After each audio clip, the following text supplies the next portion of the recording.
ইউক্রেনের শক্তিশালী আন্তঃমহাদেশীয় ব্যালিস্টিক ক্ষেপণাস্ত্র দিয়ে হামলা চালিয়েছে রাশিয়া। ইতিহাসে প্রথমবারের মতো যুদ্ধক্ষেত্রে ব্যবহার করা হলো এই মরণাস্ত্র।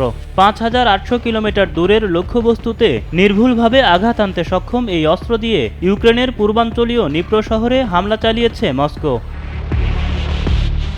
২১ নভেম্বর পারমাণবিক অস্ত্র বহনের জন্য ব্যবহার করা ইন্টারকন্টিনেন্টাল ব্যালিস্টিক মিসাইল দিয়ে রাশিয়ার এই হামলাকে নজিরবিহীন আখ্যা দিয়েছেন বিশেষজ্ঞরা। শুধু নজিরবিহীন নয়, আইসিবিএম ব্যবহারের মধ্য দিয়ে ২.৫ বছরের বেশি সময় ধরে চলা ইউক্রেন যুদ্ধে সম্পূর্ণ নতুন মাত্রা যুক্ত হলো বলেও মত তাদের। তবে রাশিয়ার ছোড়া ক্ষেপণাস্ত্রে পারমাণবিক অস্ত্র ছিল না বলেই ধারণা করা হচ্ছে।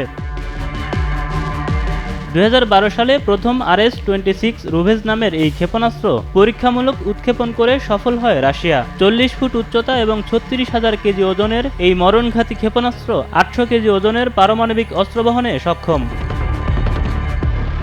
রাশিয়ার এই হামলায় কী ক্ষতি হয়েছে সে বিষয়ে কোনো ধারণা দেয়নি ইউক্রেনের সামরিক বাহিনী। দেশটির বিমান বাহিনী জানিয়েছে, ক্ষেপণাস্ত্রটি রুশ ফেডারেশনের আস্তাখান অঞ্চল থেকে ছোড়া হয়। এর দূরত্ব নিপ্রো থেকে ৭০০ কিলোমিটারের বেশি।